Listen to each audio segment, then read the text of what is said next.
どれくらいの距離を月へ歩いたらあとどれくらいの寒い夜を重ねたらあとどれくらいのさよならを流したらまぶたの奥の泉が枯れ果てるとか千年後もきっと続くだろうそう思ってた空洞を満たして溢れてしまうほどのこの気持ちはなんだ単純だよ毎朝の愛を映画みたいに青い夏の海を見て遠いところで居場所を知り今と今重ねてくフィルムのように何回も撮り直した色せるより彩りより君のいる景色が濃いな直感でもどうすぐもいいそう思ったんだがどうもよいな不信じてもいいかと聞かれたたったそれだけの問いだ考えてるんだどんな時も残らず今といながらをしてるずっと背中にそうかこの気持ちが濃いだ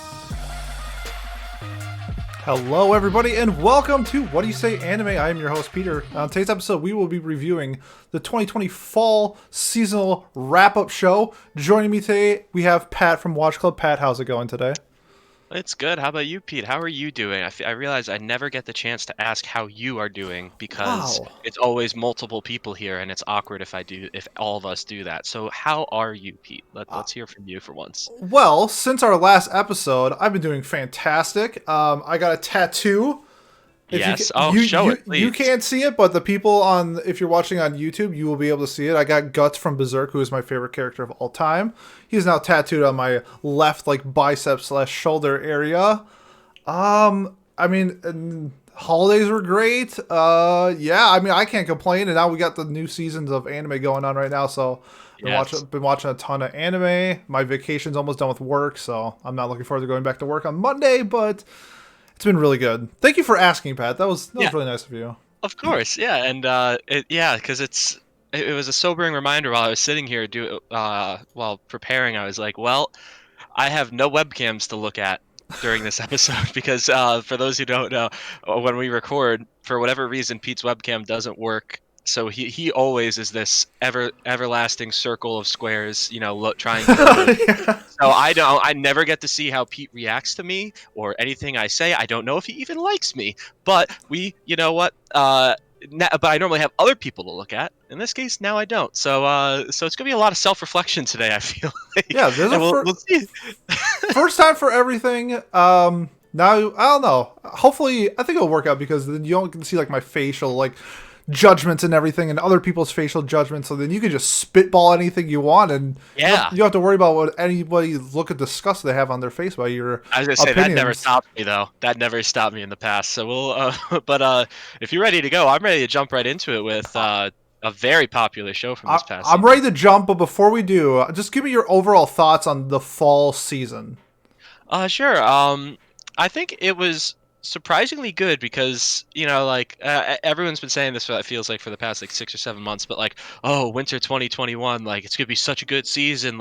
So the season beforehand is always gonna look lackluster or not as alluring beforehand. But I actually think this season delivered a lot, and there were a couple shows in particular that really shocked me. That were one was an anime original we're about to talk about, and then another one was a show that I had no expectations going into that I was blown away by the end. So I'm very excited to talk about these shows. I think overall though it was a very solid season. I think I watched 7 different shows technically, I guess, and I enjoyed almost every single one of them. They weren't all good, but most of them were enjoyable. So I think that's another aspect too that was a good time. I'm glad I watched them all. So yeah. I think shocking or surprising is a good word to put into it, just because I know a lot of people like me were really just looking forward to the currently airing season because it was so stacked. Everyone's like, okay, we got this filler season. It's gonna be whatever. We have Haikyuu, that's the big name, and DanMachi. And it's just we don't really have heavy hitters like we do with the next season, the currently airing season, where we just have 6 just major players. But I was pleasantly surprised by the shows that we got, especially the first show we're going to talk about, which is Akudama Drive, which I considered a combination of Suicide Squad and Ocean's 11, and it ended up being just an absolute ride of a show. An absolute drive of a show. Thank you. there's so many good things to say about it. Pat, I know you watch it with me. Tell me your like initial thoughts on Akudama Drive and like the things that you liked, maybe didn't like. Oh man, so this show, Pete was raving about it to begin the season. Like 3 months ago, he was like, "Oh, like go watch the show," and I was like, I've got other stuff I'm watching. I'm busy with school, whatever. Um, when I finally did sit down and watch this, like 2 or 3 weeks ago, I finished the whole show in one night because I couldn't believe how incredible it was. I was blown away. The characters are all fascinating. I absolutely loved that all the episodes had themes based off so many different American movies from pop classics like Reservoir Dogs Yep. um, 7. uh, and Seven and it's a big blockbusters too, like Mission Impossible too. Yep. So there were so many references, and it was almost like what you said. I like that Ocean's 11 and Suicide Squad kind of comparison. That's definitely a good introduction for someone who has no idea going in. I would also just throw in that it's almost like a love letter to uh 20th century American film. Like it's incredible, all the references. There's The Shining as well. Yep. There are so many well done and well thought out things that for an anime original too, which is the best part about this, is the fact that an anime original delivered on so many of the things that it tried to. I was just blown away. I can't speak highly enough about how much I enjoyed this show. There are aspects I didn't like, such as the ending, which we can, I guess, if you want to talk about that, maybe after you do your initial thoughts, we can. But it was uh, it was quite the drive. I said it's quite the ride before, but no, I'll amend myself. It is quite the drive. I loved there was a lot of imagery used throughout the OP, and then just throughout the show in general too. That was so well done. They all had their names. The Doctor, Hoodlum, um, what's a swindler, like they all had these themes that were just so well examined. Oh So my good. god. And the title is a pun. What drives an Akudama, like what is the motivation for these people?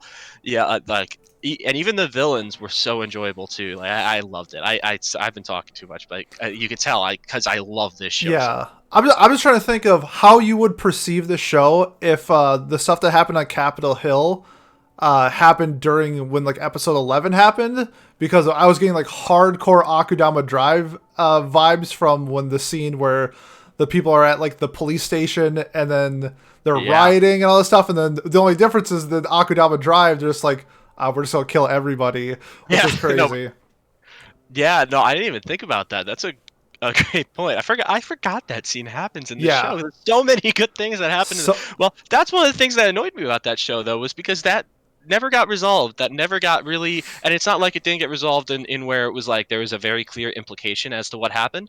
We don't know. Do Akudama no longer exist? Do they get punished? Do the citizens revolt successfully? Like there's no answer for that, and that was one of the main problems I had, because this show, it set out to deliver on like 15 different things, right? And I think it delivered on like 13 of them. There were just a couple okay, missing parts that annoyed the shit out of me, such as, for one, I guess we'll the just get right ending. into it. The ending. Okay, The fact that for one, the town that they were going to, I can't remember what it was called. It was a Japanese town. like Kanto or something like that. Well, no, Kanto is what was like the initial destination, right? That they thought they were trying to get to, but the so-called like safe haven or whatever that they're trying to deliver the kids to by the end, that only gets brought up in the last couple episodes, which I thought was weird. But I was like, all right, well, maybe they'll show us them getting there, or the whole point is that all these sacrifices, like I likened the last episode, or the last few episodes, I guess, and I guess the entire show, to the similar to Rogue One, where all of these people are sacrificing their lives and risking their lives and then literally sacrificing themselves Yep. just for this one thing to happen, for such a, what some people might perceive as minor, just two children that don't even know what living is like. They don't know what life is, and so they're sacrificing themselves, just like in Rogue One with all the soldiers, carrying the plans away from Darth Vader. God, I love that scene too. That's such a good scene. Off topic, but yeah, that's to not see.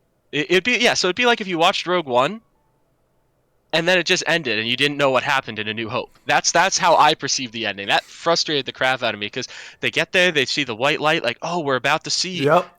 is this thing there? And then there's nothing. And there's There's nothing. nothing, and it's like that's it. And then there's no answer as to what happened in Kansai. Is that where they were? Kansai? Or Maybe that. yes, Yeah. yes, it is Kansai. Kansai is the town that they were in. Yes. So yeah, they don't have, or the city, whatever. There's no resolution. Like what? Oh, the main executioner that we follow, other than the white hair, the sen or the kohai or whatever. We don't get to see what happens with her at all. Like, because they start showing she's conflicted. They start showing, oh, she might not actually believe in the executioner's methods and thoughts anymore. That never gets answered or addressed. They just it's just done. It's over, and that frustrated the crap out of me because I was loving this show. Because I didn't feel that at all. Like Sure. everything that happened in the show seemed planned, and then there was a follow-up to it, except for that ending, and then also them not addressing the civil unrest at the end, like and really wrapping that story up. I don't know how you feel about that. It's funny that you say that because I think endings like that, I think it can be described in like two different ways. Either one, that was the end goal the whole time to have this like leave this open-ended ending, like we don't know what they're going to, or the second one is they didn't know how to finish the show and that's how they ended it. I'm on the side of the first one, and I think you're on the side of the second one. Since this is an original, I feel like they maybe could have like figured out like a way to end it on like a really good note. I personally didn't mind it at all, but I can definitely see your viewpoint on the ending being like, well, like where are they going? Like what was at this like location that everybody sacrificed their life for?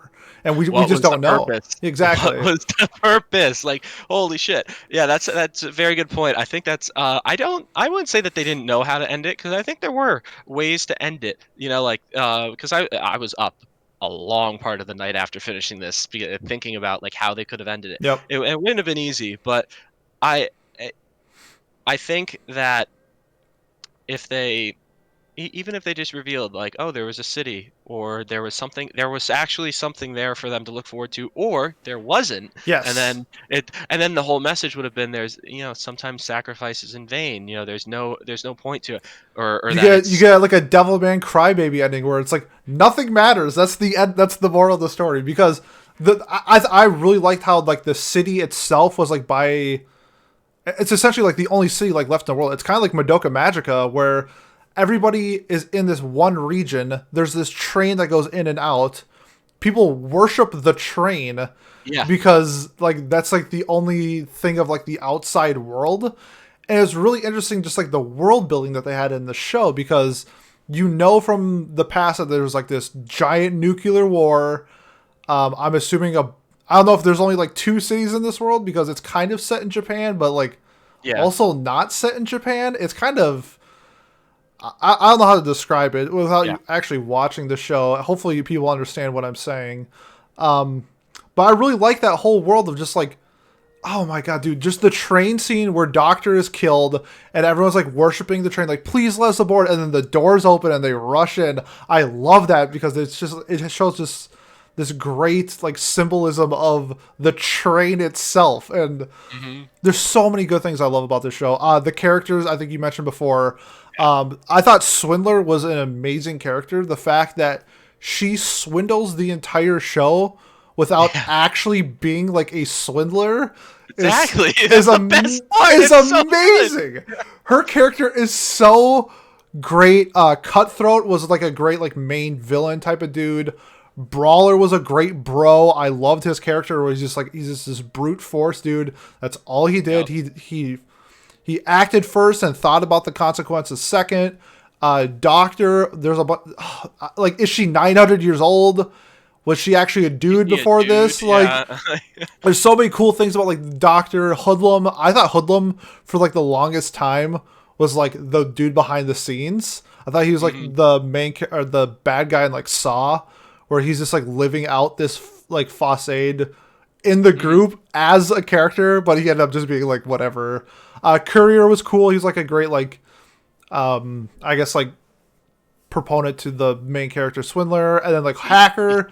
The fact that a great plot device, to make sure that the show continued, which I thought about in hindsight. I was like, well, Courier was really the most unrealistic. Well, maybe Doctor was because she could literally sew herself back together after being cut. Yeah, after being like her neck is that was slit. And but that was such a cool idea. So like good. that she was essentially able to like repair any wounds, which like I at first I didn't like because I was like, well, that removes all tension. Like there's no tension in that group of is someone gonna die? Nope, Yep. the doctor's just gonna fix them. But the versus Courier, it was just like, all right, well, if he and his freaking most overpowered bike of all time didn't Yeah. exist, the show wouldn't, none of this would have been possible to happen in the show. But I'm fine with it happening. I'm fine with it happening too. I thought yeah. it made sense with like the world that they lived in. It was all Yeah. like, I don't know, over the top. How'd you feel about like Hacker being like not an actual person but like an AI? Well, he became an AI, didn't he? I thought he was always an AI. I Really? feel like the initial character Hacker was like a vessel for an AI. I didn't think he was a real person. Wow, because I thought he was a real person, and then because he went on that train, he went to the place, right? He went to not Kansai. The other place, yeah. The other place, yeah. Kanto. He went to Kanto, which Kanto. they thought was this beautiful city of like riches, when it was in reality this like fucking weird spirit ball thing. It's like a cyber world. Yeah, it was. I don't know. It was like an uploaded. All of them uploaded their consciousnesses or something to like this cyber world or whatever, so that they could live. I thought that when he went there, Okay. he ended up having his conscious uploaded to that, or in some way transferred in that way to then becoming an AI or becoming a person that lives that way. That was my interpretation of it. But I guess I had it differently, which is another reason why I love this show, because it's the same thing with like Doctor. You can have a bunch of different conversations with each of the different characters. Yeah, I think the executioners were really well examined and drawn out. Like the female. She was my waifu really of the year right there, baby. Oh, she was great. I loved her. Not best girl, waifu. She is good waifu for sure. Yeah, I if you're into that granny type, I guess. Yeah, no, it's what? Okay. No, not the granny. I'm kidding. I know. The eye patch girl. Come on, man. Yeah. No, I know. I'm kidding. There is the granny is. I don't want you spreading rumors about me and getting that I'm into old chicks, which I am, by the way. No, I'm just kidding. I guess. I mean, there's so many other great things. Like, how do you feel about like the aesthetic and the animation about it? Because that was one thing that I fell in love with it immediately. The cyberpunk / just like the cyberpunk aesthetic of it. Yeah, neon bright lights, Vice City kind of stuff. Like, I don't know. So like the first episode, you described the first episode to me like months ago, and we're like, oh, this show's gonna be incredible. Yep. And I actually wasn't really hooked until the second episode. That was when the show really like started to capture me. And I don't know if it was just me taking time to adjust to the setting and to the color palette, which by the end of it, I loved it. I thought that this was a really cool setting for a story, and as unrealistic as some of the tech was, they made it feel like it could be realistic in that world. Like none of it was ever so much more blatantly futuristic than anything else in the world. And the only thing that you could really say that was like a real standout was the train and the bike. Other than that, all the other technology, I think, just because the bike had so many capabilities, like it was so absurd how many different things it could do. But like the city felt alive, and the public executions, the advertisements, the way food and money works, all of this stuff felt like it made sense, right? And versus the bike was just like this weird outlier. It felt like, but the world building again was fantastic. I really liked the setting and everything else about how it looked as well. I'm not even that big of a fan of like cyberpunk stuff. Like I think there was some game that came out recently that was based on this aesthetic. I'm not sure. I don't know. There was.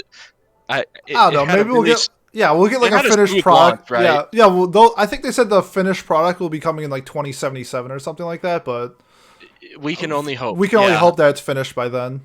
Oh yeah, I'll be a nice 79 years old playing that game, I guess. Yeah, and or I could just look outside and hopefully be able to play it in real life. So that'd be sweet. Well, I think we talked enough about Akudama Drive. So how about give me your final thoughts and your rating on Akudama Drive? Yeah, so we talked a lot about it, and we haven't even really talked that much about the entire show either, because like the way that every person died, especially Swindler's death, dying on the cross, like if you listen to this show, I love my imagery and my use of like mythology and religion to tell stories or to be vessels for stories. Her dying on the cross and dying similarly to how Jesus did in Catholicism or Christianity, where she was a martyr. She died for, in this case, the two kids to survive, and for the city to then to give birth to the new city, to the new perspectives of the people trying to revolt. Oh my God, that was like chef's kiss. That was Yes, when it I was was like so sitting good. there. That was like the beginning of the 13th episode, right? And I was sitting there and I was just like, this might be a 10 out of 10. Like, holy shit, this might be a 10 out of 10. And then I don't know. I talked earlier about how the ending frustrated me so much.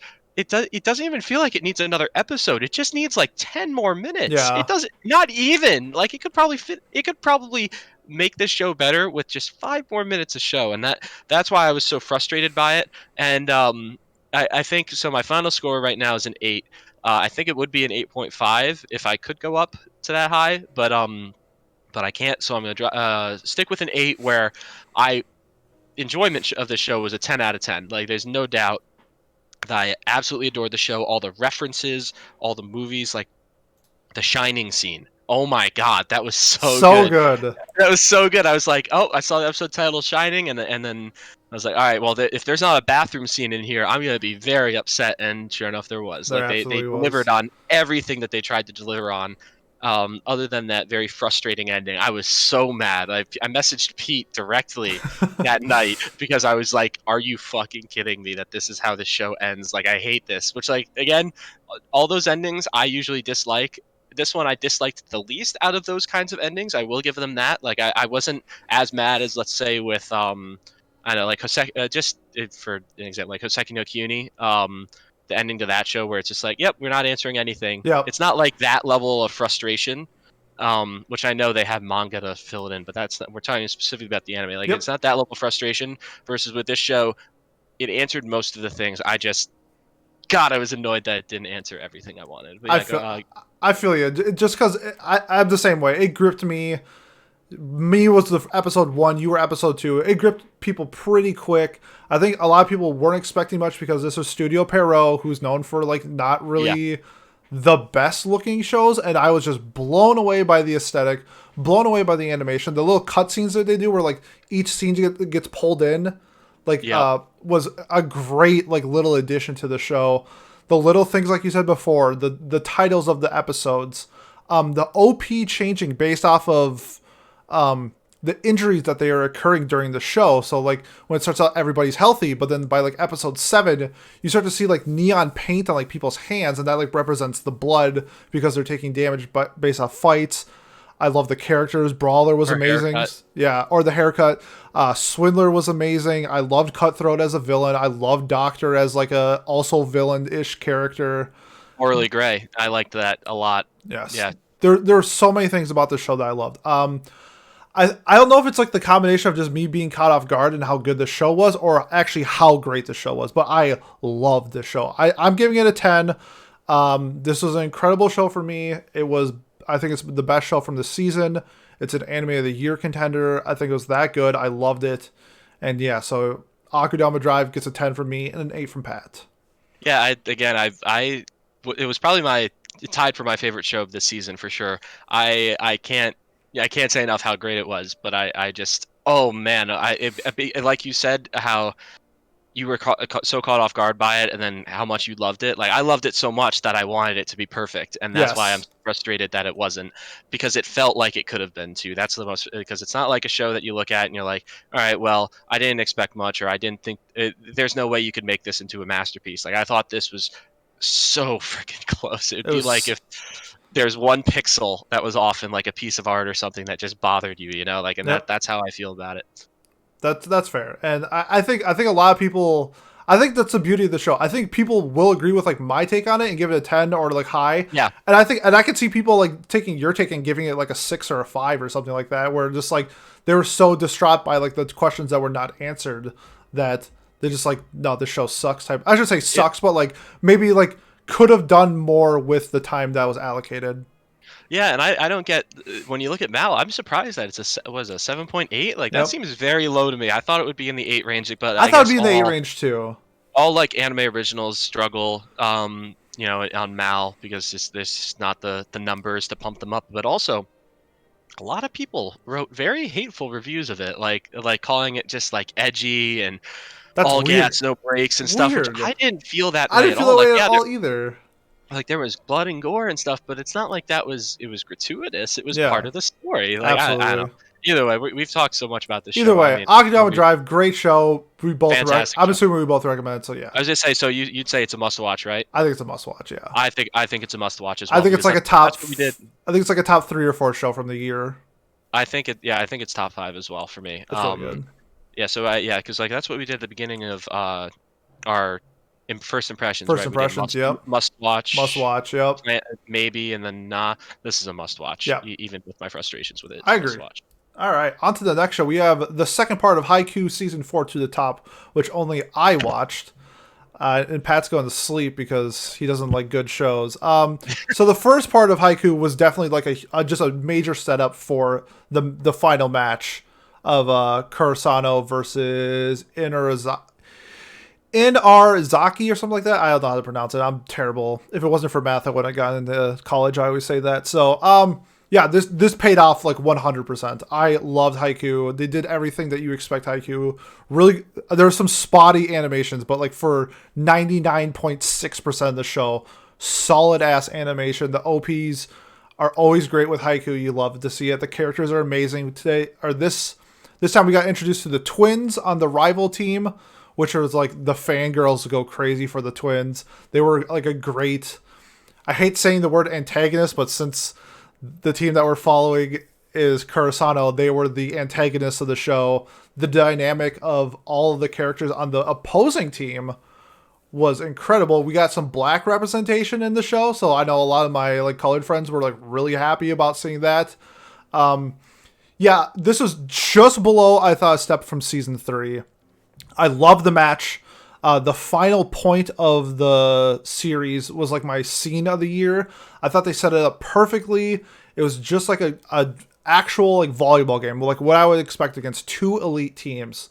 Like, does this team start off hot? Okay, if the other team starts off hot, how does the other team recover? And we kind of saw that dynamic, and that happens in sports. You see all the time in like basketball, where teams go on like 15-0 runs. It's like, yeah, you could be losing by 10, but it's a game of like figuring out. Sometimes it takes a second to figure out the other team. Sometimes you got like these hot streaks where maybe you just stop cramping or something, or you see a pretty girl in the stands and you get hyped. And you kind of saw these dynamics in the show with like, you saw there was like the pretty girl on the sidelines for Tanaka who he kind of had a crush for. You see the bands on both sides hyping up each team. You see the crowd, the cheering section, like the coaches like coming alive in specific moments. I really felt that in the show. And it's a reason why I think Haikyuu is the best sports anime ever made. There's a reason why it's in my top 10 of all time. I think it encompasses what sports are in real life and puts it into anime. This was a great addition to the series. Part 1, I thought it was like really average, and I love this show. Part 2, incredible, great way to like top it off. I'm really hoping we get a season 5. I would guess we are. I would think so. But it's a very popular series. The manga is completed. So when the manga is completed, we always get the question of like, are they going to continue to make more anime? And Haikyuu is a major franchise. So my guess is I think so. If I had to put like money on it, I would bet that we are getting a season 5. But like, I don't know if it's going to be like what we had from the break from season 3 to season 4. Are we going to wait 4 years or are we getting it next year? Because I think it could be either one. And I just really hope we get season 5. This is a 9 out of 10 for me.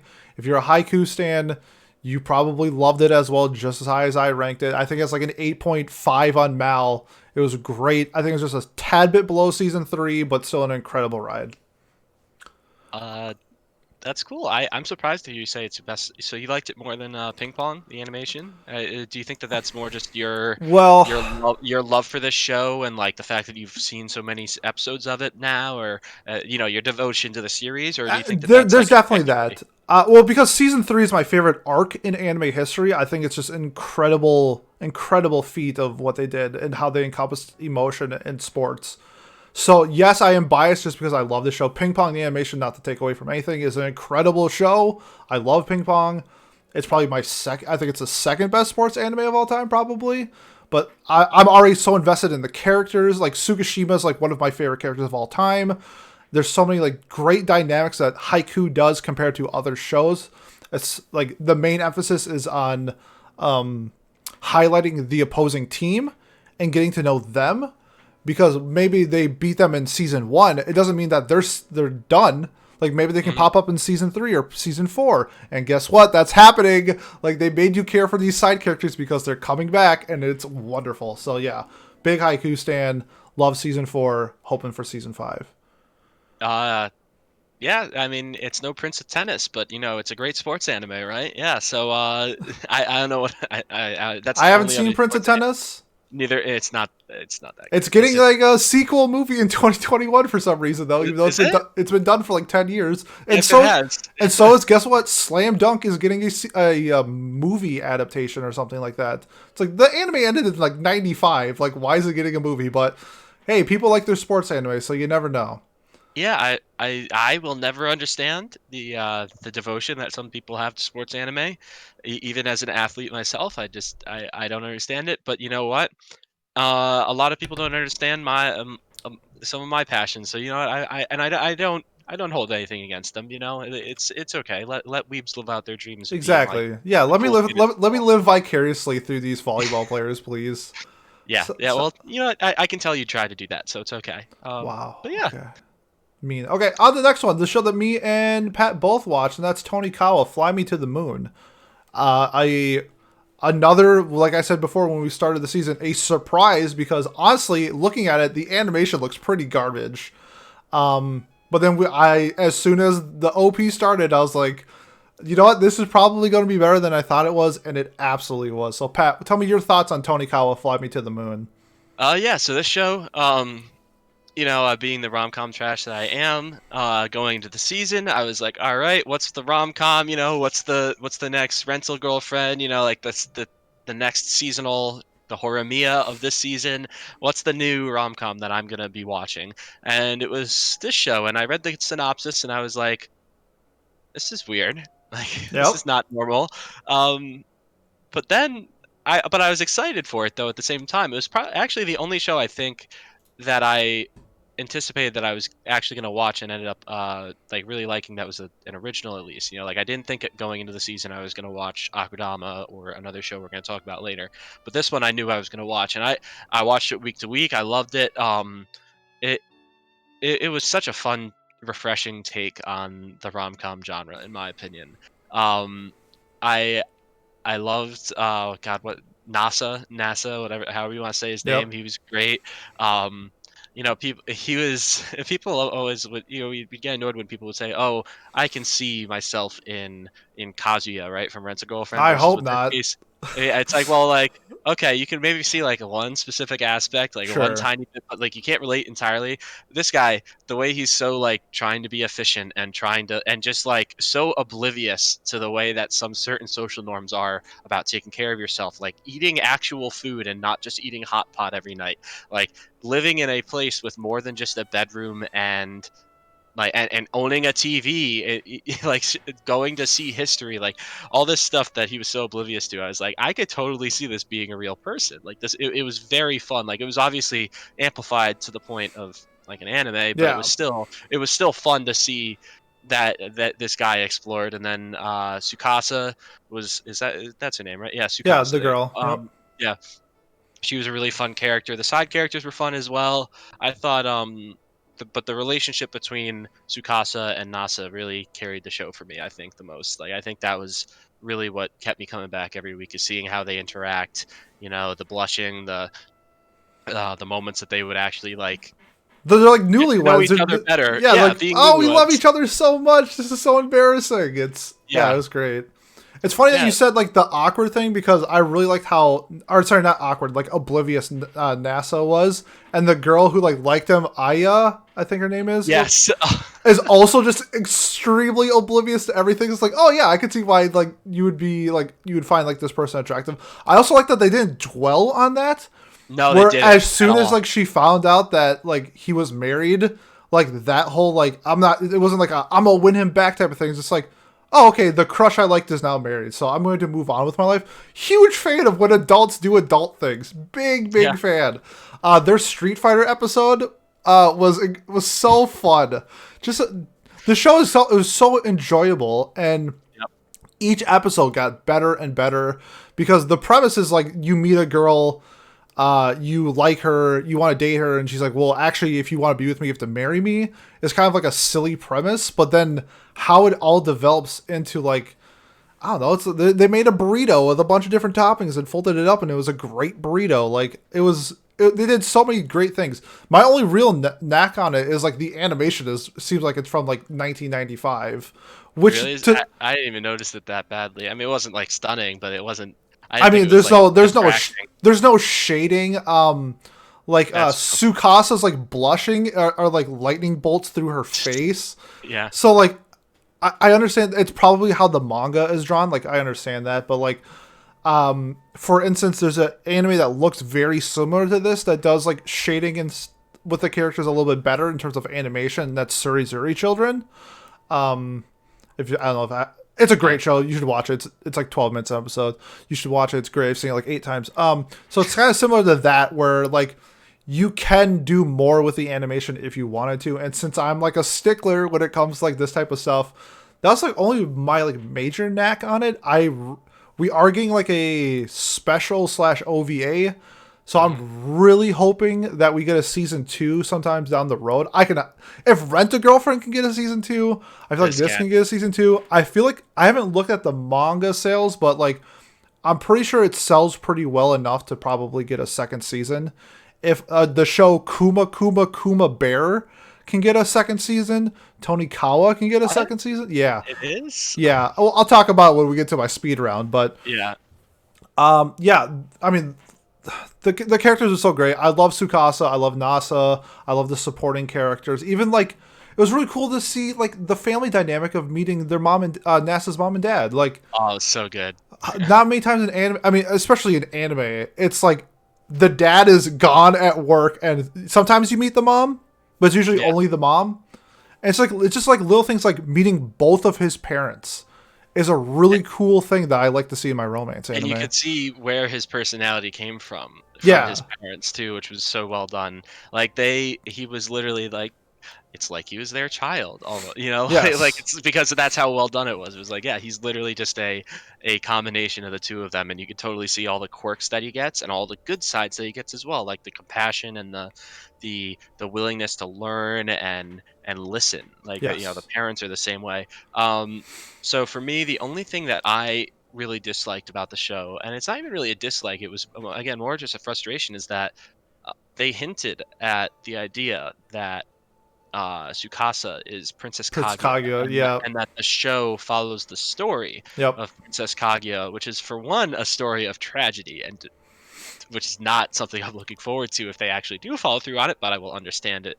But you know, of course, they could try to rewrite history or rewrite it, which I think was probably what the theme that they would be going with. I haven't read the manga, I don't know any spoilers, so this is all my speculation. But my thought is that she would end up having to go back to the moon someday, and she just says fuck it and says no, and then they anime their way out of it, and they live happily ever after, and she becomes mortal or whatever. You know, I think that was my interpretation, and I was expecting, because they hinted so much at it, especially near the middle of the season, right? Like the fourth and fifth episode, I feels like there were like a lot of scenes that were just like, hey, yeah, oh, I've seen this, oh, it's just as beautiful as it was 2,000 years ago. This shrine, you know, like the Yeah. stuff like that. That was just like, oh yeah, mountains never change. Like it was like, all right, are you really just trying to, like, if you're trying to do this, then that's really cool. Because I love mythology and folklore being themes for stories, but they didn't do anything with it, which of course is probably just because it was the first season. Yeah, And I think they want to do that's like the the subtle climax. hints. Yeah. Yeah, and like that's the climax of the show, I would think, is her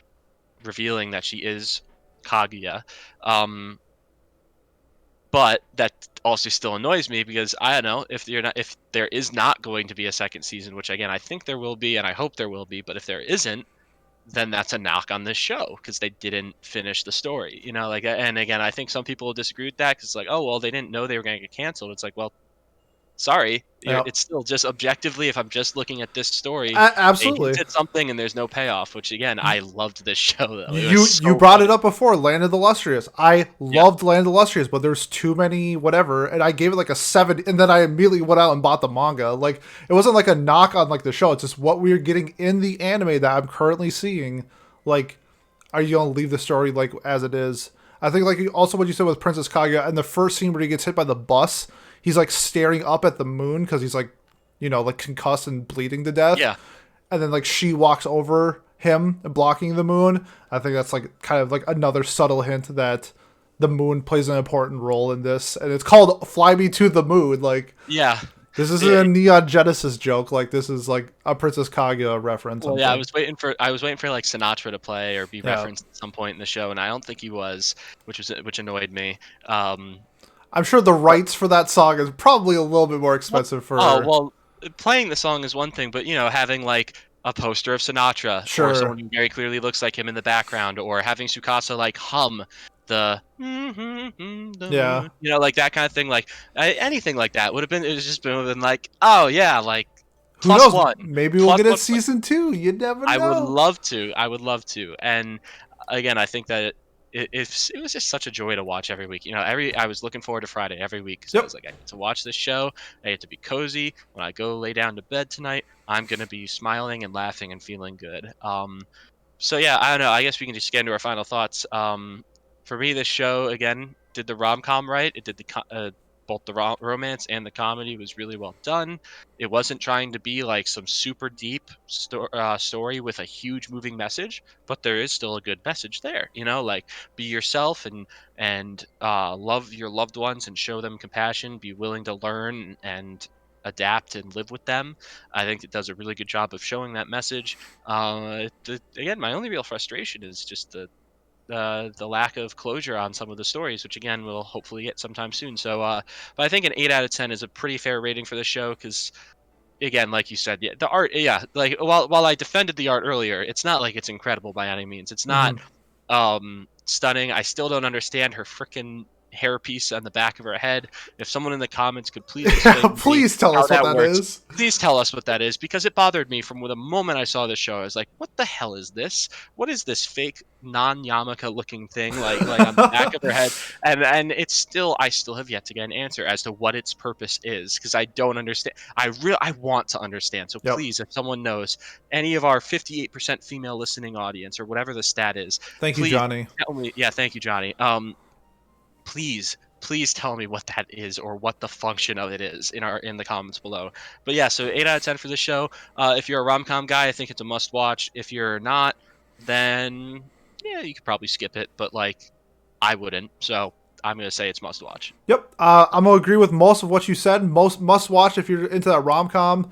I'm trying to think of like in terms of like the adult-based rom-coms. I think the staple for most people is Wotakoi, and I think Tonikawa is just about at that level. This was such an enjoyable show. I really love NASA. I really love Tsukasa, and even when they weren't on the screen, I think they did a really good job with the side characters. I like a lot of the things that they addressed, even like minor things of like going out and buying a TV as a couple. I really like to see that dynamic. The OP slaps. Like, I don't know how much we have to describe. You finally got sold on it. You hated it. The OP slaps. I started the episode with that OP, and you may be seeing it in the Anime of the Year awards for best OP. Tonikawa, great show. My only real knock, kind of like Pat, I want more. If we don't get a second season, I'm like for sure buying the manga. Like, I am hooked. Yeah. I love this show so much. Little minor things like that. I don't think it's like a masterpiece, but I think it's up there as like a staple for like adult rom-coms. I'm gonna give it a 9. Like, I enjoyed this so much, though. I think I'm gonna give it a 9. I think it's completely fair. Yeah, 8-9 range. I think that's a pretty normal rating. I think they got an 8.0 average perfectly. 8, exactly. Yep. That's interesting. It was done by Studio 7 Arcs as well. Just looking at their shows, they have done nothing else other than White Album, the original White Album, Mm. Not not the the second one, completely like I'm watching. not White Album 2, which is a completely unrelated show that which for whatever reason I think they're both light novels They're by the light same novels, yep. person, Yep. or Oh, visual sorry, novels, visual not novels. light Yeah, novels, yeah, yeah, visual yeah. novels. Yeah, they've done that and pretty much nothing else. Sekiri, whatever that is, Sekiri. What? Psyker, yeah, the ecchi fighting show. Oh wow, yeah, no wonder. I think that's the one I'm thinking of. It's what it looks like from the cover art I'm All looking right. at. So, yeah, but yeah, so they've done not much else. So who knows? Maybe we'll get another. Since this is so successful from them, maybe we'll get another one. I really hope so. But moving on from Tonikawa to the greatest anime ever made, we have Hypnosis Mic Rap Battle, which only I watched, and is not the best anime ever made, but it was still really fun. This show is just pure stupid fun. Like, I'm sorry, the show is about people who battle each other and cause physical damage by using microphones and raps. I think this would be like a great watch club episode because there's 4 different teams.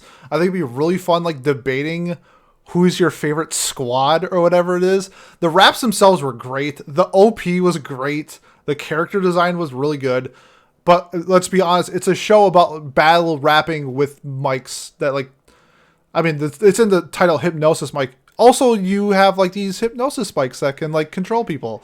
Yeah, it's silly. Women rule the government. All men are essentially trash, which is in real life too. But Yeah, yeah, one can dream of a government like that someday. yeah, you never know. But yeah, this show is just if you just need stupid, dumb fun. That's the only way to describe the show. It's just stupid, dumb fun.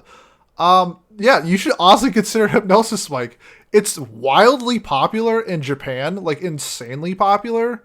Their sales beat Love Live. So that gives you like Really? yeah. So that shows you like how popular Hypnosis Mic is in Japan. And it's set up for a second season. So down the road, if we get a second season, I wouldn't be surprised and I would be thrilled. But if you are looking for shut your brain off, silly, stupid, dumb, like this is what anime is made for. People fighting each other with rap battles. Like it's so much fun. I mean, but it's like a 7 out of 10. Like it's just like a fun, dumb show. If you're going into it thinking it's gonna be Shakespeare, you're gonna be severely disappointed. If you go into thinking it's like one giant fart joke, you're gonna be pleasantly surprised. It was a really fun show. So if you're into that type of thing, you should honestly check out Hypnosis Mic Rap Battle. It sounds funny. I just didn't have the time for it. I don't blame anybody for skipping over this one, but like, yeah, I had a blast watching it. Looking at the score too, like if it was like in in the 8 range, maybe I'd be like, oh well, I'll if make this some show's time. in the 8 range, Mal is broken. Well, that's my point though. Like if the quality was that good, like again, it's still a fun show. Like there's nothing wrong with watching a show, just because it's fun. And like Yeah. again, the concept is so funny. It's like one of those shows, just like Akudama Drive. I didn't say this during this segment, but it's a show that can only be done in anime. Yep. It's not or in the medium of anime. There's no way you could make a live action to this and have it be anywhere nearly as good. Which of course maybe that's not saying much. It's in this funny case, you but say that. I could definitely see Japan making this a live action because they live action everything. that's true. But like it's not like so Kaguya-sama. Love is War could easily be made into a love action. Same thing with Real Life or It some already other is, and it's rom-com. getting a sequel movie. That's my point, right? Yeah. Like they already exist and they do well because they are capable of.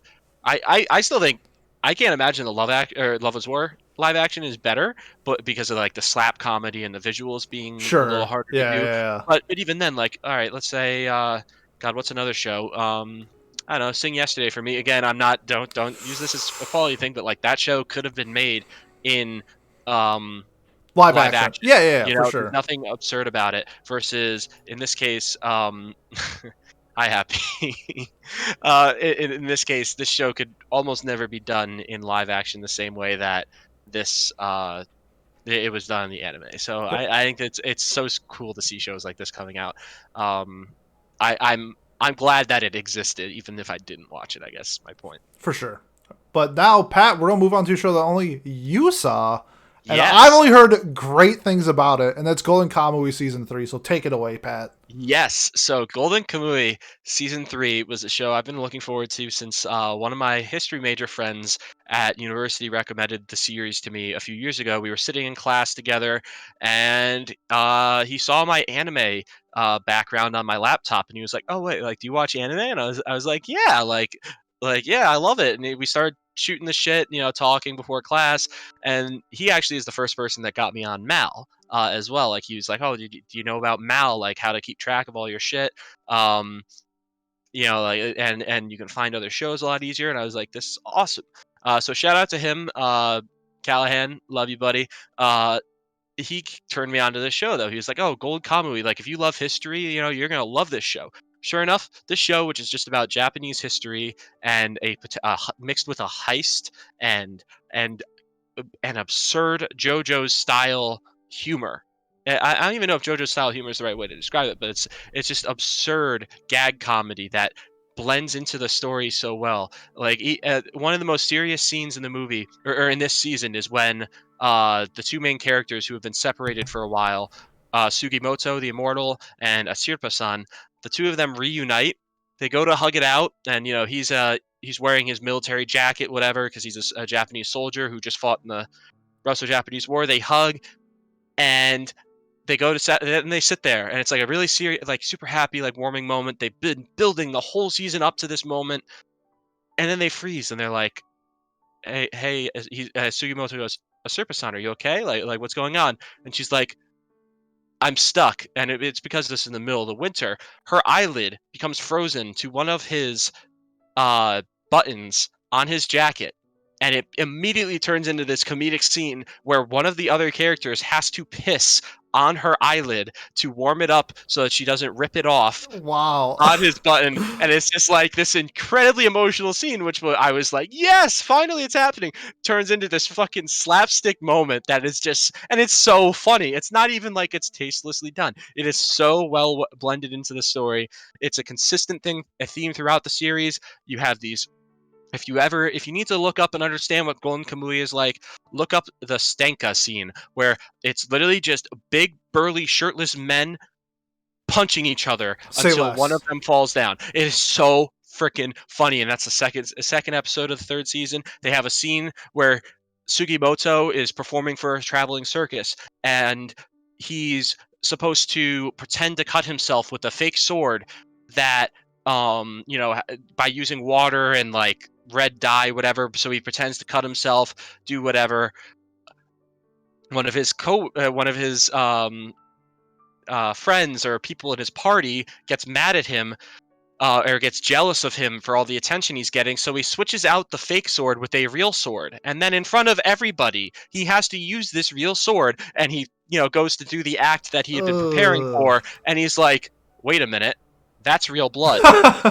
This is a real sword." And what does he do? He commits to the bit and does the entire act, or attempts to do the entire act, because he's that dedicated. And the thing is like, it's written in his comedy, but he's so dedicated to finding a Sirpa, chasing down the person that he cares about the most, that he's willing to do whatever it takes. And the show, it's absurd, the things that people survive sometimes, and their abilities are weird, and some of these people look really weird. One of the characters has this big, like, almost like a slice of a stick of butter on the knob of his head. It's just like this big freaking eye. Again, it looks so weird, but he's like just this big brute force guy. For whatever reason, he looks like that. That's what it is.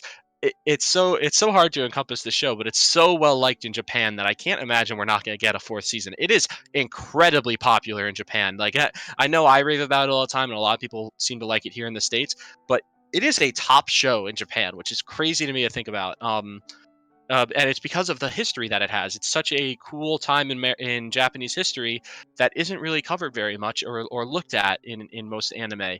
And it's a fun take on it, but it's also a very emotional and enjoyable take as well. And I guess the final thing I want to say about the show that really sells it for me is, again, I haven't read any of the manga either, so hopefully I am not wrong in my interpretation of this. But Sugimoto and Asirpa it is not a romantic sort of relationship between them. Partly because of age, I think, but also because it doesn't have to always be a romantic relationship between a male and female protagonist. There doesn't have to be that kind of tension or those intentions at all between the two characters, and their love for each other is so well shown without ever implying at all that they are romantically interested in each other. And I just love that. I really enjoy that aspect of the show because he is so dedicated to her and she's very dedicated to him, but they're complete strangers to start the show. They hate each other at the start of the show, but they develop and they become essentially best friends or comrades in arms, and it's so well done. I know you haven't seen this show. I adore this show. It is so fun. Again, I'm a history major in college. It's my focus, and it's my passion.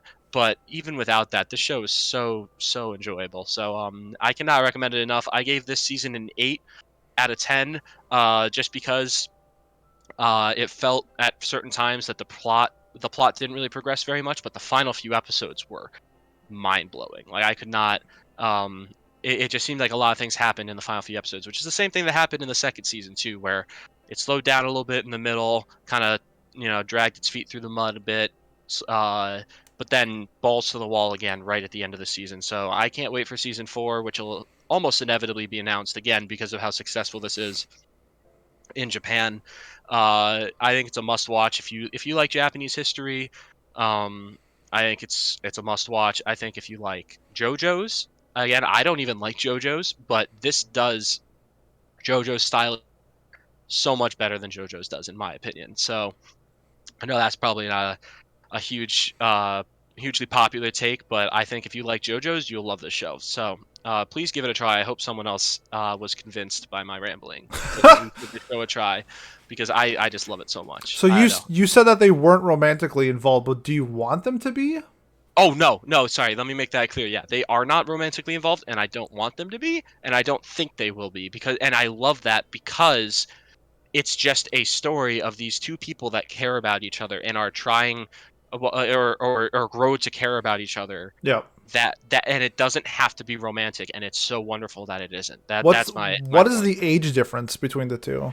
Let me double check. Because she looks small, but just based off how she dresses, she looks a little older, so I can't really tell. And the dude looks like he's 45. Yeah, so he's definitely not 45. He's probably in his 20s, I would say, because he's interesting. Because he's a veteran of the Russo-Japanese War. That's why I thought he was 45. Yeah, no, I'd say he's probably in his 20s. Okay. First, well, yeah, the Russo-Japanese War had just happened though, right before this series. Okay. So that's why. Yeah, he had just gotten back to his homeland when this happened. Versus, I think she's probably meant to be a teenager. She's very small, yes. So she's almost like a dwarf compared to him. Gotcha. But I think she's supposed to be in the teens. But again, it's not. There's no. At least maybe I'm just completely oblivious to it, but I don't think I would be, considering my taste in shows and stuff. So there's no romantic tension or intentions at all between them, and I love that. I think it's so cool to see a male and a female protagonist that work together and care about each other so much without the aspect of it being a romantic kind of love. Gotcha. Sounds good. Literally the only reason why I didn't watch it is because I never thought it was going to get a second season, and now we're on season 3. So it's I should probably watch this show. You should. It is so fun. Again, I just the gags. It'll go. It's so serious to then, like I said, the fucking piss scene. It's just how does this come out of nowhere and always surprise me and make me smile? It's so well done, and the animation it's really good too. Other than the CGI in the first season, the bear scene. Yeah, the bears are bad, but the animation's actually pretty solid too, and it has been. Other than that bear scene, I think throughout the show. So right on. So Golden Kamuy season 3 gets an 8 from Pat. Up next, we have The Sleeping Princess in the Demon Castle, which is the only thing that only I saw it. And I'm pretty sure I'm the only one in the Discord that liked it. I love this show. If you're a fan of laid back camp, this is a great show for you. Essentially, what the concept is that a princess gets kidnapped by demons, and she's just bored all the time in the castle, being a hostage. That all she does is sleep. So she does these quests in the show to make her sleeping arrangements better. So it's just like this very light-hearted comedy about a princess who just wants to sleep. So whether it involves her trying to make better pillows, better like comforter, it's too bright outside, so she needs curtains. Just hijinks that she just runs around this castle, and like the demons are like the guards of the castle can't do anything to her since she's the hostage. So she just essentially does whatever she wants in the castle. Really just, it's really lighthearted. I always watch this on like Monday nights before I went to sleep. It is a great show to watch before going to sleep. Super comfy. Nothing bad ever happens. It's just like this really funny, like supernatural, like demon princess relationship that she has with all these people inside the castle. You get some of the lore, like there's actually like devil or demon like teddy bears that she becomes friends with so she can snuggle with them. Like that's a quest. That's super fun and adorable. If this isn't your cup of tea, if you're a shonen bro and you think this is like the dumbest shit you've ever heard, you will hate this show. If you're a big slice of life, lighthearted comedy fan, I cannot recommend The Sleepy Princess and The Demon Castle like anymore. It was so good. I also think this has a good chance of getting a second season. It has like 17 volumes of the manga. Like there's so much content out there. Another one like Tonikawa. If this doesn't get a second season, I'm probably buying the manga just because I'm a big fan of like these lighthearted comedies, whether it's like Komi-san or what else do I have on my board? Oh, you liked it that much, huh? It was really good. Wow. Is it groundbreaking? It's not. I'm giving it an 8. Like it's not like a 9 or 10. This isn't changing the game. Like we're not getting like a camping revolution like Laid Back Camp did. Yeah. But like really fun, like enjoyable show where I thought, I mean, the title is called Sleeping Princess in the Demon Castle. Like, does that sound appealing to most people? Not really. And then each episode it got better and better and better as you got more dynamic with the characters. You found out their relationship and how she interacts with all these different types of demons and how she like solves her quest is really unique and funny. And there's like one episode where like she breaks out of the demon realm so she can, because it's getting cold, so she wants her favorite pair of like wool underpants. So she breaks out of the demon realm, goes back to the human realm to steal wool underpants, And just then so goes back. just so she can go back and sleep comfortably, because she has like the sleeping arrangements are so great at where she is now that all she wants to do is just lay in bed. So just That's so funny. It's That's great. actually very clever. Yeah, just great. It seems like the shows that this studio Doga Kobo usually does well as well. So like Nozaki-kun and stuff, Amaro-chan, like the show Gabriel Dropout, Gabrielle, sorry, that Yep. it feels like this studio, this show that, which of course the studio that does it, fits their like successful shows kind of category. You know, Yep. like the shows that they succeed in. This show feels like it's a perfect perfect way to do it. I Yes. guess. You get what I'm trying to say. I Yeah, don't know for why sure. this The thought the, is the so studio stuck. does really well with like with those type of shows. Mhm. All right, so yeah, it's 8 out of 10 for Sleeping Princess. The next show me and Pat both watched, and I forgot to get a picture for. So if you watch this on YouTube, my bad. Is Sports Climbing Girls. Who doesn't like girls who rock climb? Pat, I don't know your thoughts on this, so before I trash it, can you please tell me your thoughts on Sports Climbing Girls? Well, this is the best sports anime of all time. Is it? Obviously. Yeah, totally. It's the best rock climbing anime that they have ever made in the history of anime. How about that? Is that a better take, maybe? And No. well, it is because it's the only rock climbing anime that's ever been made in anime history, as far as I know. Which, of course, I may be wrong, but I'm pretty sure it is. Which is I why it is bet the there's best. one out there. There's got to be. Exactly. I don't know. I don't know. Well, I found that was interesting about this is that it's an adaptation for a manga that hasn't even been released yet. I'm pretty sure that or wait, no, it was published.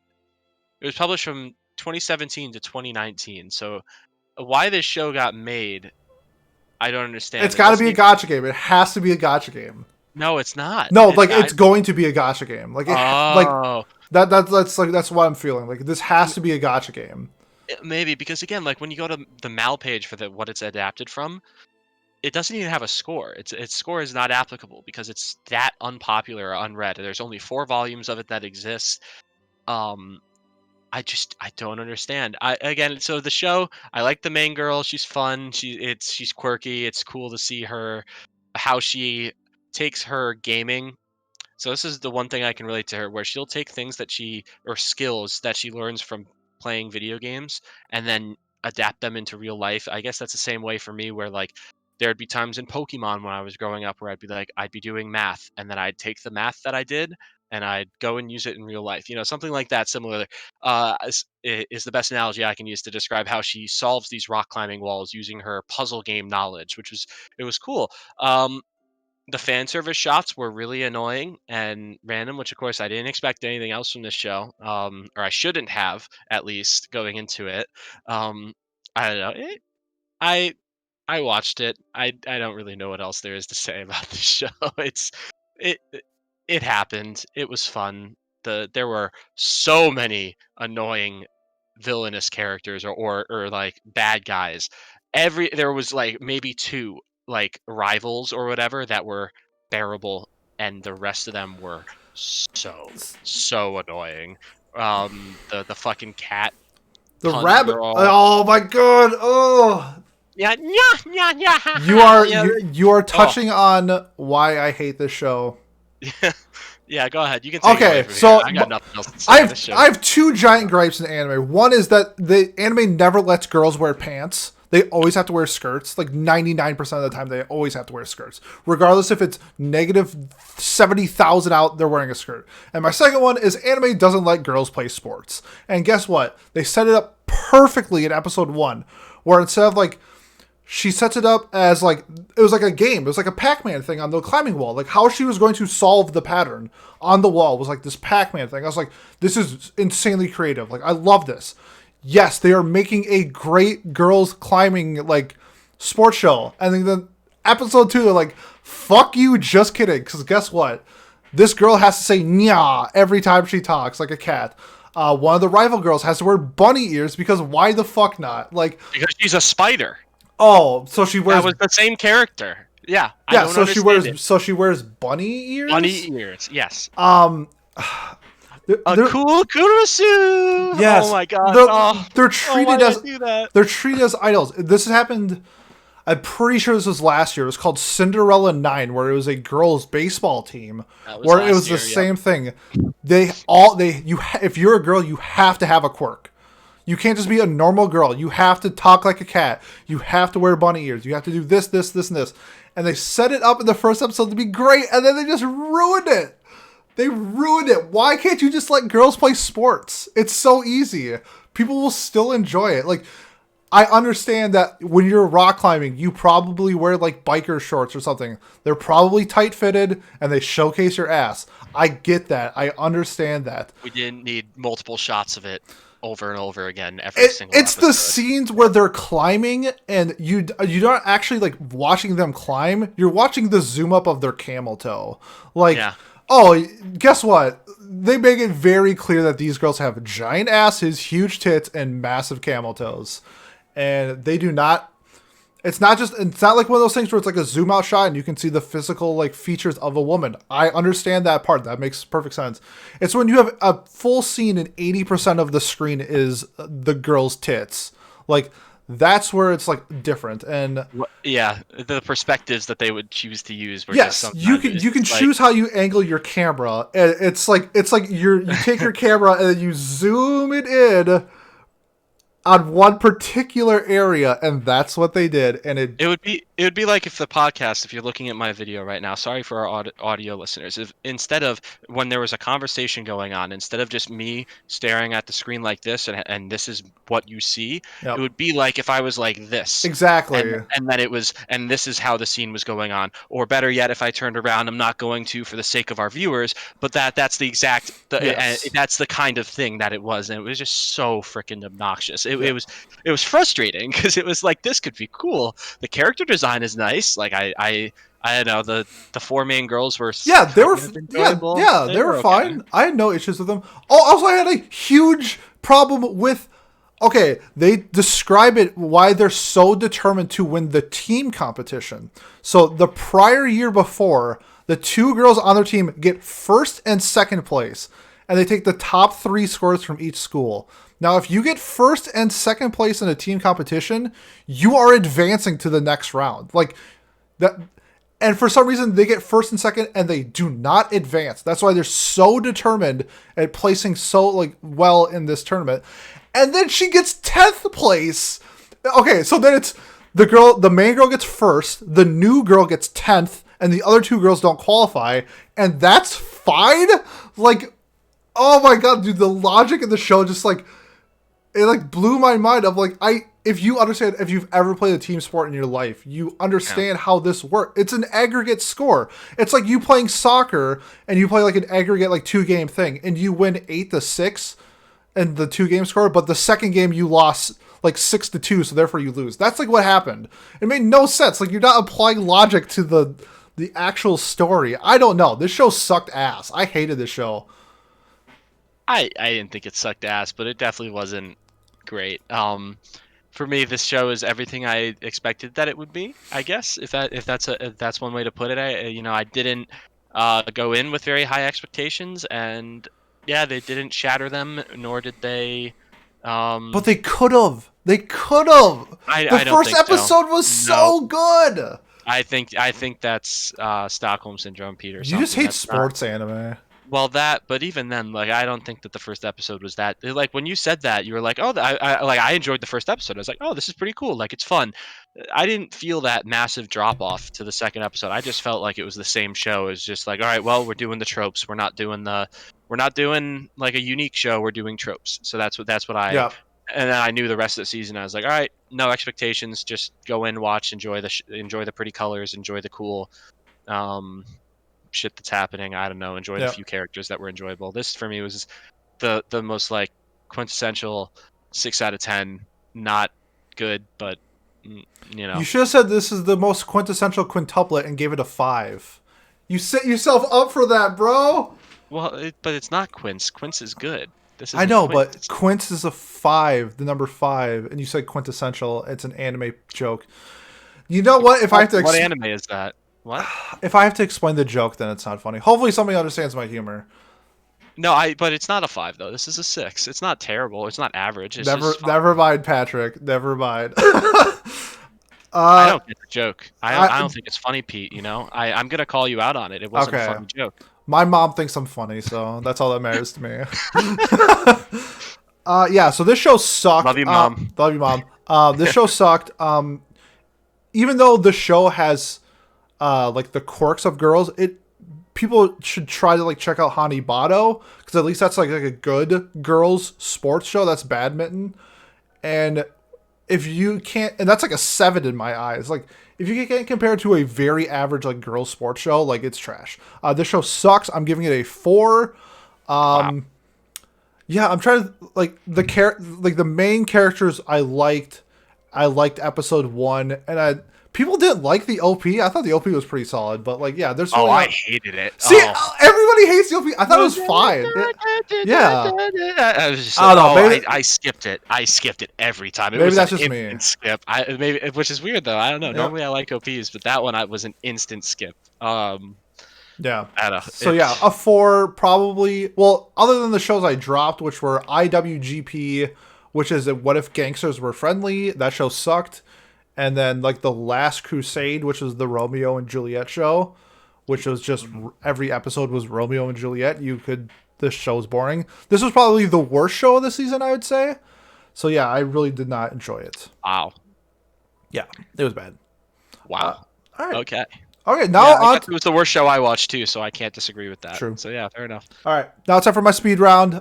Just because I watched so many shows compared to other people, I'm gonna give you like a quick breakdown on shows I watched and the score. First one, the new Love Live. It's Love Live. It's better than Sunshine. I know a lot of people like Love Live Sunshine, but I don't. Really interesting characters they did this time. Like one girl's like afraid to like be in public, so she like wears like a robot cat mask and sings that way to like hide her persona, like her real self, and it's just like a persona. Thought that was a really cool dynamic of like introducing like a new character other than like the tsundere or something like that. Like I really enjoyed that style. Otherwise, it's Love Live. Some of the songs hit, Some of the songs suck. Nothing will ever touch Snow Halation, the greatest Love Live song of all time. But if you're a fan of Idols, yeah, it was fine. I give it a 6. Next one, Moriarty the Patriot, which is like a Sherlock Holmes type of thing. If you're familiar with the lore of Moriarty and Sherlock Holmes, this was more Moriarty than Sherlock.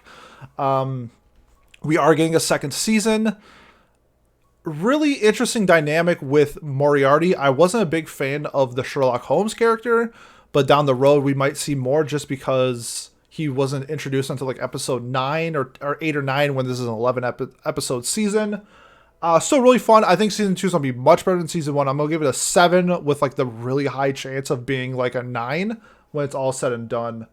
Adachi to Shimamura, which was the Yuri romance that we got this season. It was 12 episodes of a one-sided love. Nothing happened. That's every Yuri anime. Why? Not I hate every. That. Bloom into You was a little different. Was it? Yes, Bloom into You was definitely different. That one they had like at least they like confessed their feelings for each other, and like you knew this was a one-sided like, but you knew like okay, at least they made out in Bloom into You. Like this is just like they hugged. One of them kisses her, and because she's trying to. I don't know. Okay, a lot of people like Bloom into You, Pat. So I don't mind the show. It's I not just think citrus. It's not citrus. Oh well, no, nothing is citrus. Well, something like, happens in citrus at least. Yeah, but like, well, that my problem with Bloom into You at least was that it or no, I don't even have, it wasn't even a problem. It was just that you saying like, oh, it's one-sided. Well, Bloom into You is pretty one-sided because it's one girl who's confused about her feelings in general, yeah, and then the other girl who's very clearly I like you and I want you. That's why I was like. It is Bloom into You. It's the same idea, or it's the way you're describing this one. It is. But I can imagine. I can see where you're saying that, but in this one, it's like one girl is like really like you never like even get like the hint that she's considering like dating the person. I should say, and one person is like obsessed with her, like I will do anything yandere style. Yeah. Even though it's like presented in a lighthearted like slice of life comedy ish, but nothing happens. If it gets a second season, maybe, but like the first season was like it was just whatever. It was like a normal like romance that you get from regardless if it's a yaoi or whatever. I'm giving it like a 6. If you're into that type of thing, maybe check it out. I don't know. It's whatever. The biggest one I'm gonna get flack for is Netflix's The Great Pretender, the original. So, a lot of people have this as like their anime of the year. They love it. I think it has like an 8.4 on Mal. It is highly like regarded as a great anime. And I did not think it was a great anime, especially the last arc, which was like the second season that came out on Netflix, was like a Fast and the Furious movie where they shifted the tone from this being like a group of like con artists and they have like these plans set out. The second arc was just, or the second season, technically the fourth case, was like a Fast and the Furious movie is the only way to describe it. I loved the Paris case. Case 3 was a 10 out of 10. What an incredible story. How they set up everything like through art and the relationships that they dealt with. Cases 1 and 2 were just pure fun. But case 4 like straight up kind of like ruined it for me. The ending sucked. If you didn't like the ending to Akudama Drive, you're probably not going to like the ending to Great Pretender.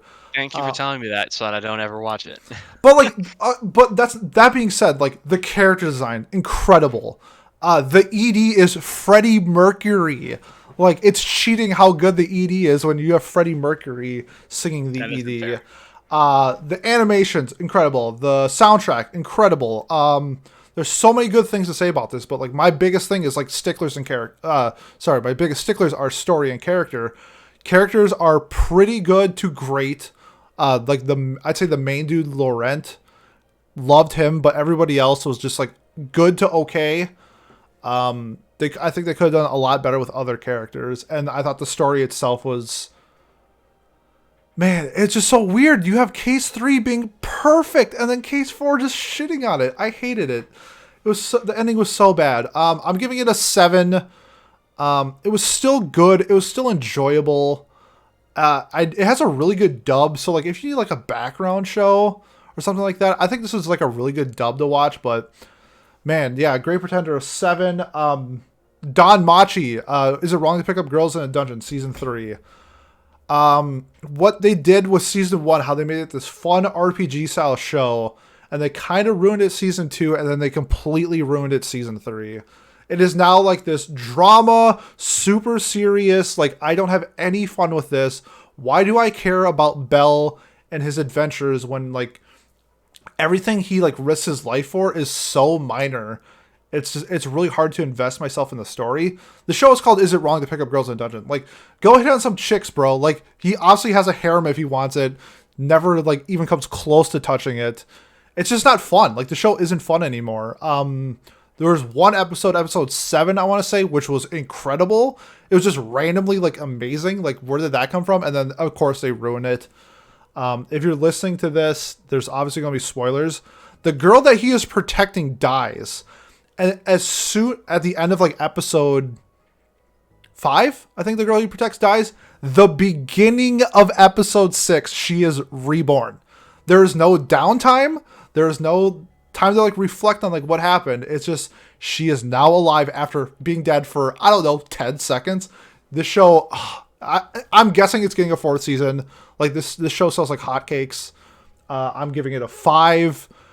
I never got into this show. It's doing the Food Wars thing. Each season is just getting progressively worse and worse. It's like, you used to be good. What happened? I heard good things about the first season. I was like, oh, maybe I'll try it when the second season started coming out. And then people are like, yeah, this isn't as good as it was. And then now the third season just confirms that. Oh my God, dude. It's so bad. It's so bad. Like, how do you ruin this simple style of a show? I don't know. And the last one before we get to me and Pat's final show is Kuma Bear, which is I don't know why it's not listed as an isekai, because it's 100% an isekai. Girl gets transported to another world. Everything she does is related to a bear costume that she wears, because the bear costume gives her superpowers. And everything is bear related. Her house is a bear. Her spells and punches are bear related. Her pets are bears. Silly show. I compare it to like, what's it called? Like In Another World with My Cell Phone, or like Death March to a Parallel Rhapsody. Just like a very average isekai. It's fine. You're not going to get blown away by any of the action, any of the comedy. The main girl is really cool and cute, and she's fun. But like that's about it. Really wasn't invested in like anything else other than that. If you're looking to shut your brain off for like fantasy style show, I think this is better than DanMachi. So I gave DanMachi a 5. This is a 6. It's whatever. Yeah. Burn the Witch. Want to throw that out there too? That happened technically fall 2027 or 2020, whatever the year the fuck that was that we just had. Oh, that's right. I give that a 7. Yeah, I did too. I don't think there's really much to say about it. It was kind of just as someone who didn't grow up on Bleach, I grew up on Naruto. I can't say like I had the love for the world. The art style is cool though. I do like it. It's like very distinct. It's cool. The characters were fun, but it didn't feel complete. And that's, I guess, kind of what it was supposed to be. It was this one shot, this random one shot. Don't understand how it got made. Also didn't like Crunchyroll's breaking it up into 3 episodes. Nope. Like it should have just been like a movie or a single thing. Like a 145-minute episode or whatever it was. Yeah. I don't know. It was, or whatever, an hour long or whatever. It would have been like, I think like an hour long. I don't know. It was just weird. I enjoyed it though. I would watch more of it, but like I would only really watch more of it because the 2 main girls are very fun. And that's pretty much it. Like there's nothing else to really talk about. 7 out of 10. There you go. All right. So let's get to our last show, and that's The Wandering Witch, The Journey of Elaina. Really, this show caught me off guard in the beginning. I think we're all disagree with it towards the end, but I really enjoyed the stylistic, like the whole aesthetic of the show. Love the fantasy, love the adventure, the travel. Some of the story moments I had questions on. I'm looking forward to hearing your thoughts, especially like the puppet episode. I was not a fan of. I thought it was weird too. And we like disagreed on like, because my favorite episode was the like queen in the castle, and they had to like defeat that demon where they like trap him in the hole. That was my favorite episode, and I don't think you enjoyed it. So before we like this, maybe tell me your thoughts on like the story itself and what you liked and what you didn't like about it. Yeah. So going in, I had never heard of this like manga or whatever light novel. What's the source? The source is a light novel. So I'd never heard of this going into it. So I was excited once I heard the synopsis. Though it's it I thought that this show set out to to do a lot of things, and I think it did them very well. So like um this witch, Elaina, the character. I love Elaina as a character. She's probably my favorite character of the year, at least new characters. Like she is Damn. so out of new shows. So Okay. you got your Hachimon still. It's tough to beat. It's Over tough to beat the Swindler? Roha. You liked Over Swindler? I did Okay. actually. I did because I think she gets examined more than Swindler does, and I think if Swindler had her own show, it would be a lot easier for her to be higher up. But Swindler's awesome though too. But I think the thing with Elaina is that she is so it's like they're just scenes where she's like, "Feel free to praise me more," she says to like at one scene. And it's just like she's got this like cockiness and this confidence to her that you don't see portrayed in a lot of anime, especially not on protagonists at least. Usually it's portrayed as a bad trait to have, and I think that each episode explores um how her journey can shape her personality and shape her experiences, her memories, her journey, her story that she is writing, or the notes and the journal of Elaina. I think that the show does a really good job of examining all those different things, and then the final episode takes all of those different ideas of or all those different stories and those versions of Elena, right? The one where she's sitting in the castle and or she has to deal with that, like the one where she has to go back in time and try to stop someone from dying or whatever. Well, Like murdering people, yeah. yeah, murdering people. Like you can see they personify each and every single one of those. Like if her journey was different, they give a face to what if those journeys had gone wrong. They give a face to it in silly ways, such as her being a slime form or her being whatever, but then also they give face to other personality quirks of hers as well, like her being frustrated by people saying she's flat, like her having Yep. that character that has, it's like, oh, look at how big look how big my boobs are. Like that was such a it was so fun because it's her, all of her different personalities and quirks amped up to 10, and only that specific quirk. And it's cool because it's a good moment of self-reflection for her, Mm-hmm. and it's a good moment to examine what a character is, and also how a story how your story can change your perspectives on life and your decision making. I thought it was so, I could not believe how well wrapped up the show was. Like I was blown away by it, and I'm can't wait for more. It seems like it's going to get a, I think it might get a second season. Yeah, I this one's really do. interesting about getting second season or not because I think it's like critically like as a pretty decent score. I feel like it wasn't like talked about enough. It wasn't, but Um, there were yeah. leaks rumoring that it already has a second season confirmed, Okay. which is a good thing. Usually, if there is a rumor of it, at least my interpretation. I don't follow leakers very much because I don't like Sure. that stuff because I get misled. But from my understanding, usually if that's out there, then it's at least being talked about or considered. Which again, I enjoyed. I mean, even the episodes I didn't like that much, I still enjoyed enough that I was like, wow, this was fun. It was cool, the foreshadowing of the stories, and even then they don't make it so that, oh, everyone's happily ever after at the end of every episode. Like Not at all. Yeah.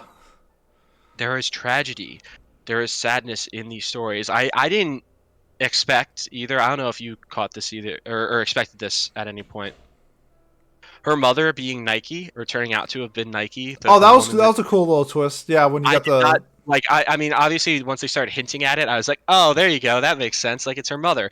Like, that was cool. Her sensei being taught by her mother. yep. That was a cool twist, which makes the first episode where she just randomly gets enlisted to be her teacher makes so much more So sense. much more sense. Yes, Yeah, absolutely. yeah. Like it was, again. It was a very well thought out. Like I liked the other side.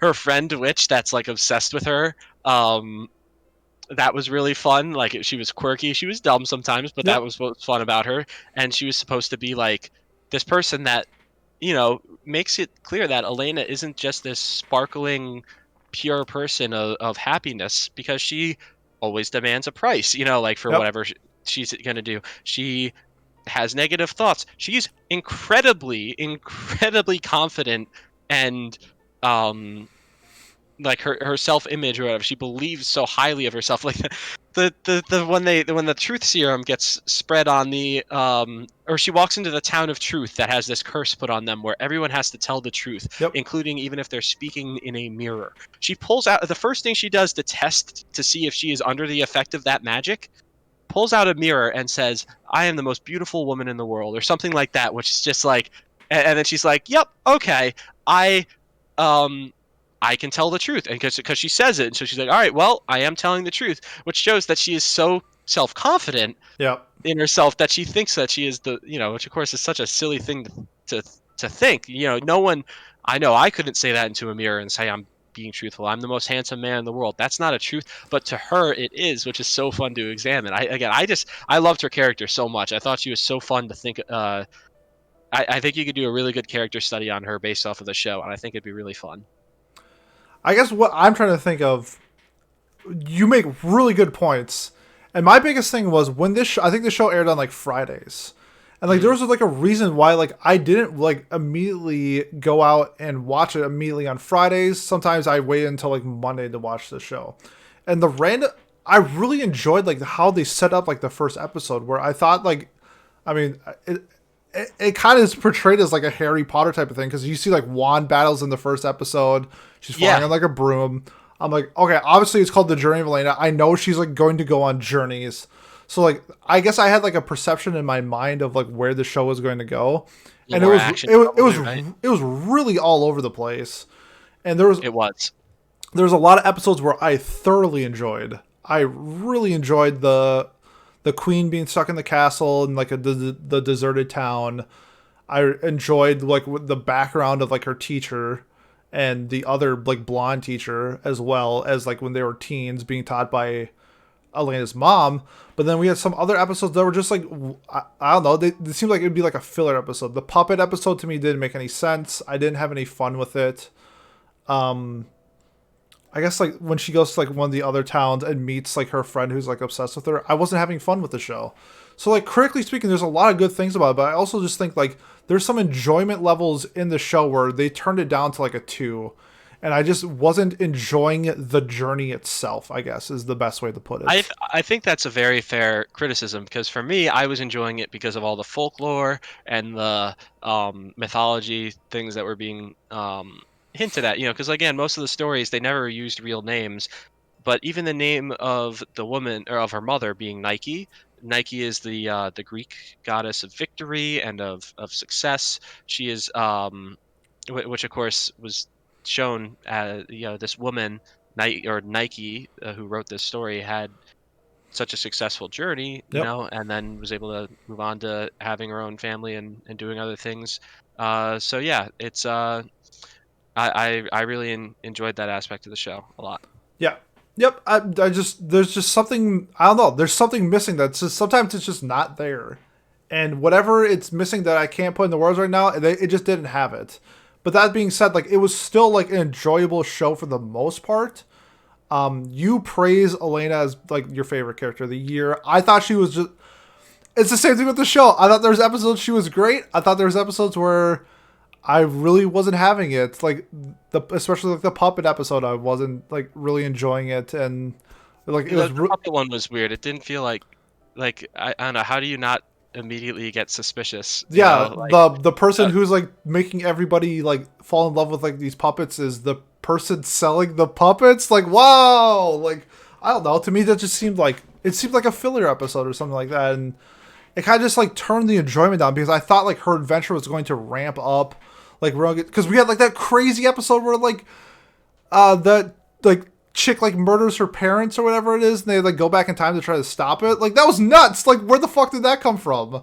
Like that episode like the darker themes. Yeah, yes, and it just like came out of nowhere, and then like immediately after that, it's like okay, now we're going back to a slice of life episode. And it's like.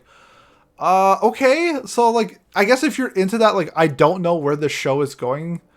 Maybe you'll like it more, but to me, I thought like one episode was going to be this, and it turned out to be completely different. And sometimes it was for the better, and sometimes it was for the worse. And I think that's where I like land, because I'm gonna give the show a 7, just based off of like the enjoyment I had throughout the different episodes. That's crazy to me. Because I think oh, for one, the OP is really pleasant too. It's really, the visuals on it are nice. It was just a very calming, happy song. I liked it a lot. I don't know if you've even listened to it Of or course, I listen to oh, every okay, OP. okay, fair enough. I like the visuals of her sitting there and like she's singing along to the song at one point, waving her fingers around. Like I loved that. That was so cool. Um, and it shows her character throughout the OP as well. Again, I could keep talking about it, but I don't want to, because it's so much. There is so much reflection on Elaina herself as a person and as a character throughout the show that I just loved it. The cast is great. Again, so I joked about this when I gave my first initial thoughts on it in the Discord server. I was like, this show awakened a new kink in me. You know, like I joked the witch kink, whatever, which it's a joke, but it's like the character design is really nice. Like they're pleasant to look at. Hane Kanazawa does a fantastic job on Flan, which is her her mentor. Yep.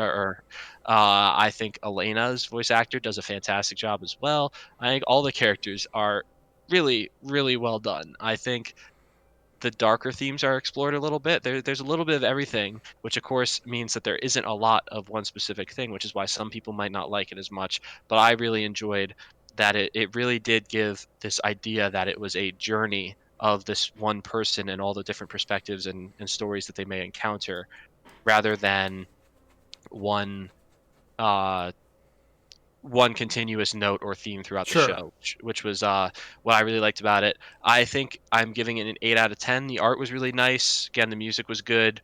Uh, I don't remember what is holding me back from giving it higher than an 8, but It's yeah, like I the think same. there were It's like the just same thing with me. It's just missing something that you can't put into words. well, there are just certain episodes that didn't hit as well for me, or that didn't make sense. Which, of course, maybe on a second watch through, it'll make more sense when we're talking about the how they expressed Elena as a character.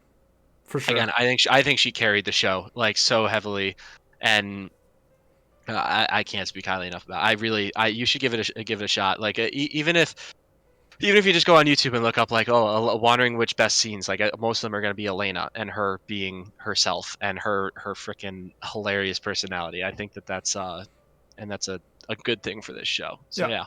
yeah. I definitely agree. I thought she was just. I thought she was a good character, not like a great character. But yeah, I mean, the different strokes for different folks, and we had roughly a similar score to it. So I think this is definitely a show I would recommend to people who are into that like adventure style show. So I agree too. that wraps up our review. Tune in next week. We have Tokyo Godfathers for Watch Club, and then we are legit heading into Anime of the Year territory. So, And oh, don't we have our special bonus episode as oh well of Watch yes, Club? Yes. So I guess we can like kind of like we'll do official announcement real quick. So basically, thanks to one of our Discord members, someone who participates in both YouTube comments and Discord, by the way. So please do that if you have any feedback, any thoughts. We'd love to hear them, and you'll get credit when you give these kinds of thoughts too.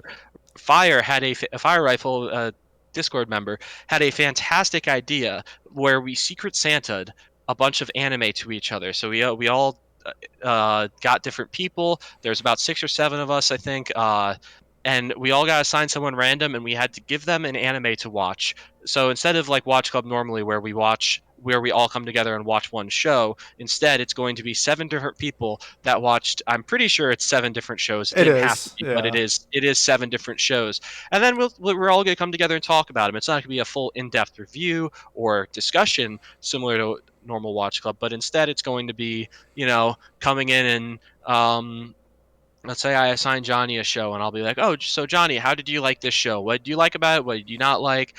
Why did I give it to you? Or whatever. Or who do you think gave me this show? Like, so sure. I can just out it right now. I got assigned Fate, which is funny because it's been an ongoing joke that I need to watch Fate. So there are like 3 people that I am suspicious of that could have given me this show. I have no idea who gave it to me, so that'll be a fun discussion. So yeah, I don't know when that episode. That it's supposed to be a bonus episode, so I don't know if we're I think planning on saving that next for week, later. I think next Friday we're recording. Oh, so. we're recording it next Friday, so I don't know if it was being planned as like a backup episode or not. But No, we got a I lot guess of not content down anymore. the road. A lot of content down the road. So we got 2 watch clubs next week. We got Anime of the Year nominee video, whatever episode that we're doing. And we have like the actual Anime of the Year awards, which Pat will be joining with me. He's doing the best romance, and I think something, and maybe something else with me. But Pat will happy be to do whatever you need. Yep. You'll be seeing the nominees next week. Also, if you vote, you get entered into a drawing to win a $50 Amazon gift card. All you have to do is vote. That's it. You don't have to like watch.